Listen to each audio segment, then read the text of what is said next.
Okay, here we are inside where the solar equipment is at. As you can see, oops, excuse me, I'll hit you there. Down here, I'll use the light, it's rather dark. Down here is where I have my, you can see, my extension cord and my two 24-volt lines come in. This is for my water pump. This is my positive negative for my water pump. There's the extension cord coming in. Now, all of that comes in, excuse me, travels up and hits the charge controller. This is my charge controller. My extension cord, there. You can see the extension cord coming up. Runs up positive and negative wires. Positive for PV positive, negative for PV negative. And I've got lines that come down to my battery and then a load. Now those two 24-volt lines coming up for my water pump come into my load. So I can regulate whether or not what I get going on for my water. So my water can turn on, I can turn my water on and off as I please with this button easily. So this comes up and I regulate my load through that.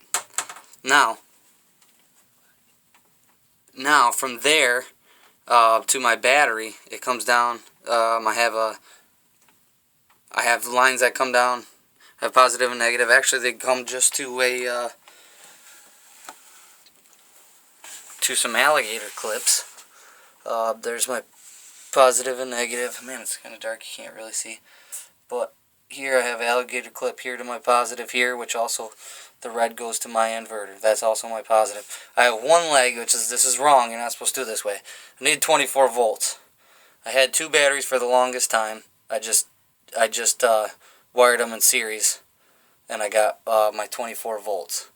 Now I ended up buying another one, and I ended up just wiring that in parallel to the one existing battery. I swap them in and out, so I try to get an equal charge on either of them. But this is not the way to do it. You want even loads on every side. So let's see. Let's get a little closer here. So again, my three batteries, as you can see, come down. I have, sorry about how dark it is. My positive lead hit into my positive terminal over here. Now I only have one positive terminal for that battery, because that negative, like I said, is in parallel. It's, in series to this battery. So I got one from my negative to my positive here. From my negative of that battery to my positive of this battery, I have that one line. Now that leaves me, I can pick a positive, any positive or negative on this one. So I use my negative there to run to my inverter as well. So now the inverter, it's a pure sine wave inverter. That's just my tester there. It is a pure sine wave power inverter, DC to AC, 2500 watts, 500 peak. Pretty good, works well. The displays works well. 23 watts is what I'm drawing right now. I had I think I got the laptop in, it's idle, or lights on, something else. I think that's my my amp hours. There's 23 watts, and it tells me my battery voltage is 25 volts, 24.99, 25 volts. For my batteries, I think that's my amp hours right there. I'm not exactly sure on what that display is. I should figure that out. It's got two ports, universal ports, on-off switch in the middle, fuses and things that go with it. I got it for $200 on eBay. Can't beat that. It was a really good steal. These batteries are all Walmart batteries.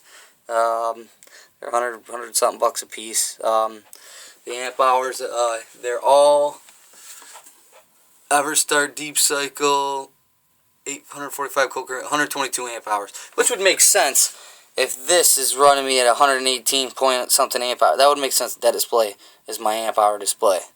Now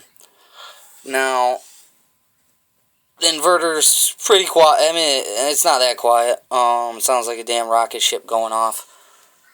I'll catch that at one point. How loud? It's not that loud, but it does sound kind of like a rocket.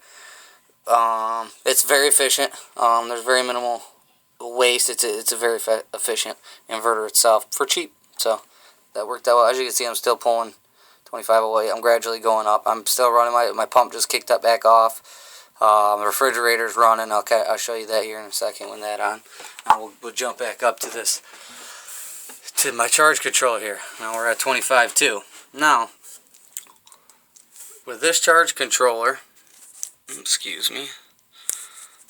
Let's see if I can get it. Alright, well, with this charge controller here, I can,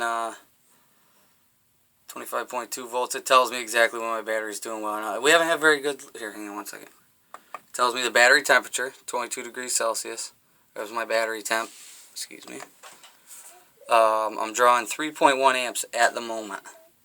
At the moment, we're only getting 3.1 amps in through the PV. But my inverter says I'm only using, at the moment, under 1 amp. So that's why we're at charge. And 25.2. So I bet we're down below 3.1 amps now. Oh, 3.2. Okay. Well, it varies. Now this thing I can also do. It tells me how many amps on my load. I mean, there's all kinds of features. This is how my PV. This is my total amp hours. I haven't even been here that long, but this is how many 24 volt amp hours I have on this 24 volt system. This is I've got that many amp hours on my load, which would be my water pump. Now, I mean, it's as easy as me hitting this button right here, and then oh,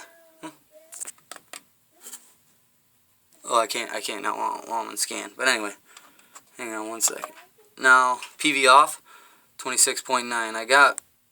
I changed it because my inverter likes to kick at 27 volts. It starts to hum it's got an over voltage charge.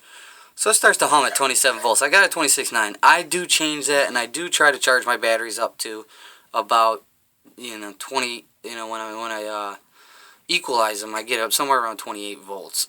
But here, now we're back to where I am. But anyway, this with a simple push of this here button. Now you see that arrow is now. I don't know if we can. It's not really. The light's not doing it just. There we go. Okay.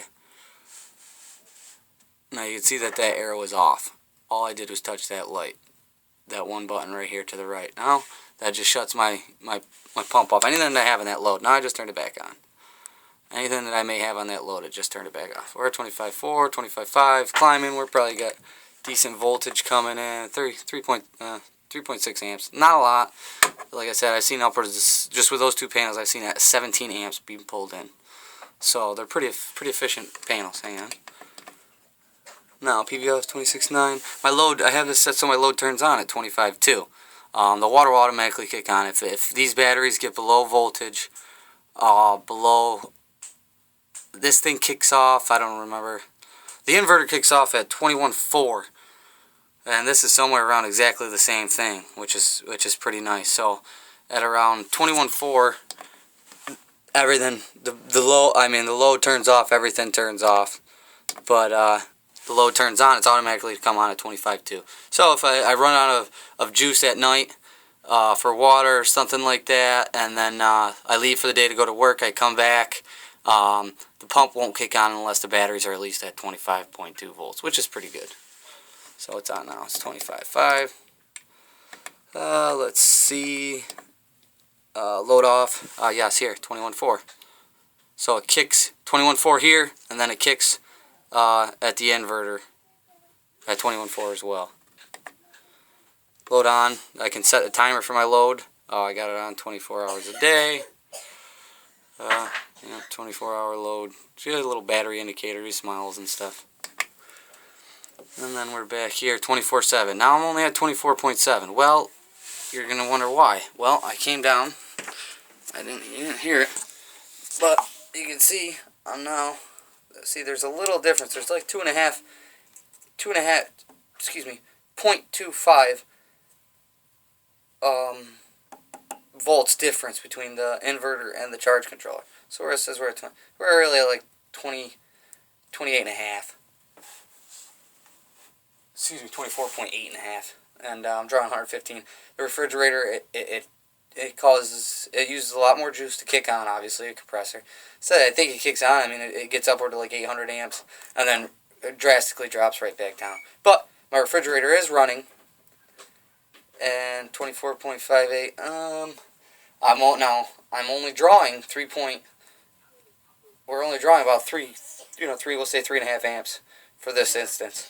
Now at 3.5 amps, 116 watts is more than 3.5 amps at 24 volts. So you're going to see me steadily declining unless the amperage, the PV amperage changes coming in. So 160. My refrigerator is running, and my laptop is running. I've got some things charging, and I'm still only running 116 volts. I have I don't even have an energy efficient refrigerator. It's just a smaller one. It works well. Runs off of, I believe, almost exactly 100 watts, which is awesome. Now from my PV, everything runs that. I have a lead coming out of there. The lead comes out to kind of a mess. Power strip, which sends out I got this cord, it runs out. I'm kind of using the extension cord things. Everything's neatly put up as far as extension cords go. But, yeah, that's it. And actually this right here, some people wonder, well, what about, one of your most energy consuming products is your vacuum cleaner? Well, here's the solution. We have the Gator, the Dirt Devil Gator. It's 9.6 volt charging. It's already charged. Thing works like a champ. All kinds of features. It picks up just as well as a bigger vacuum. Obviously it's smaller. It's got a smaller port, and you got to clean it a little bit more often. But it works just as well, I'd say, as any other bigger one. 9.6 volts. Charge it as I need it. Yeah, it gets kind of dusty in here. Here's the alternative to your battery, or to your vacuum. A vacuum which usually runs off, I don't know, I think they're like somewhere around 1,000, 1,200 watts to run a vacuum, which is more than a microwave even now. So here's our vacuuming alternative. Works well. Don't know how, it doesn't make sense to go any other way. They got smaller stand-up ones that you can do that'll do the same thing for you. Alright, that's a little quick solar update. It's not everything, like I said, but it'll get you there. It's getting me there. Nothing's permanent, like I said. I have nothing in here permanently rigged up. Oh, here's another draw. I forgot my modem. Obviously drawing some power as well. My battery bank is not good. I'll get in here when it's a little brighter, and you guys can probably see a little better as to what's going on up here. But just 3 Walmart batteries, 2 in series, and the other in parallel with one of the others. But yeah. Again, you want to equalize. You would probably want, not probably, but you want 4 batteries, because they do charge at different rates. I gotta regulate them. It's kind of a pain in the butt, but I am getting that extra juice at night when I need it, because we were just not making it while running everything in the morning. I had to fire up the generator, yada yada yada. So that extra battery is getting us there. Temporary solution again. I'll go through all when I have better light under here and stuff. I'll go through exactly how I have everything wired, and let you know, and we can show you some numbers and stuff like that as far as on my batteries and whatnot. But thanks again for watching. Please like, subscribe, let me know what you think. Give me any suggestions, any help. It's all appreciated. Thank you very much. Have a blessed day.